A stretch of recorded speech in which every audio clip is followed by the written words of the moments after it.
ဒါကသူခေါင်းကြီးကန်ပြီးတော့ထွက်လာတဲ့ CCTV ပေါ့နော်ရိုက်မိထားတာပေါ့နော်ကြည်အောင်ယူးကြောင်ကြောင်နဲ့အမလေးကြောက်စရာကြီးဓာကြီးရတစ်ဖက်နဲ့အမလေးအယုတ်ခေါင်းကြီးများမှန်နေလား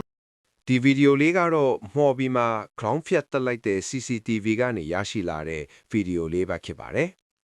အားလုံးအတွက်အချစ်အရေးအိမ်တော်ရေးနဲ့ပတ်သက်တဲ့ဗဟုသုတလေးတွေပါတာကြောင့်ကျွန်တော်တင်ဆက်ပေးရခြင်းဖြစ်ပါတယ်အတူတူကြည့်လိုက်ကြရအောင်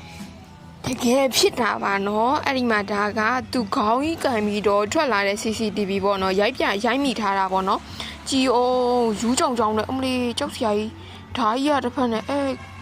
အမလေးအယုတ်ခေါင်းကြီးများမှန်နေလားမသိဘူးအဲ့နားလူတွေကလည်းအယုတ်ခေါင်းကြီးလိုပဲထင်နေကြရသည်လားကြက်မပြေသူလိုဆေးချောင်လိုနဲ့ကြည်အောင်ကြောက်စရာကြီးအသက်ခံရတဲ့အမကြီးချစ်စရာလေးစက်ယုံစင်းတာတဲ့ခလေးလေး2ယောက်ရှိရလို့ပြောတန်ကြားတယ်သူကဟိုဒီနေကန်တော့မဟုတ်ဘူးเนาะအိမ်လာငားနေတာတဲ့တနာလိုက်တာရှင်ကျမတို့မော်ဘီမှာလည်းအဲ့လိုမျိုးကြီးဖြစ်ရစိတ်ထဲမှာမကောင်းဘလို့ကြီးမအောင်မသိဘူးရင်ထဲမှာရင်တုံလိုကြောက်လိုတော့ဖြစ်မလို့ကိုယ့်ကိုမလုံးညုံလိုတော့ခံစားလာတယ်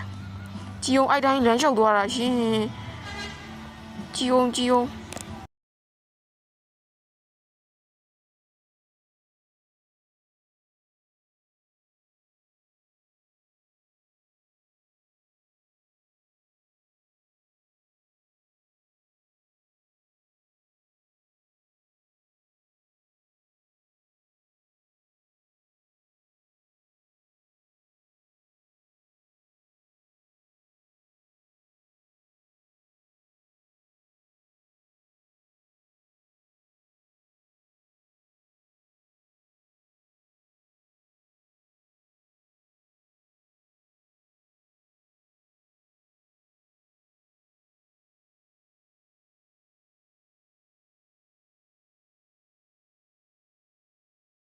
ဗီဒီယိုလေးကိုကြည့်ပြီးကျွန်တော်တခုတော့ပြောချင်တယ်ဗျာ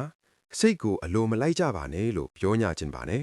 အားလုံးတို့ပြီးတော့ယောက်ျားလေးတွေလည်းနောက်တစ်ခါအဲ့လိုမလုပ်ကြဖို့ပြောချင်ပါတယ်ဗျာခံရတဲ့သူမှာအလွန်ကိုတနာစရာကောင်းပါတယ်ဗျာနောက်ထပ်လည်းထပ်မဖြစ်အောင်သူများတွေကိုဒါလေးကြည့်လို့ရအောင်ဒီဗီဒီယိုလေးကို share ပေးသွားကြပါဦးဒီဗီဒီယိုလေးကြည့်ပြီးစိတ်ထဲမှာအသိပညာဗဟုသုတတစ်ခုခုရသွားတယ်ဆိုရင် comment မှာရေးပေးခဲ့ကြပါဦးဗျာကျွန်တော်လည်းစိတ်မကောင်းပါဘူးနေ့စဉ်ဗီဒီယိုတွေကိုနေ့တိုင်းတင်ဆက်ပေးမှဖြစ်တော့ကြောင်းတင်တဲ့ဗီဒီယိုတိုင်းကိုအားပေးကြဖို့တောင်းဆိုပါတယ်အားလုံးဘေးရန်ခတ်သိမ်းကင်းဝေးကြပါစေနောက်ဗီဒီယိုမှာပြန်ဆုံကြမယ်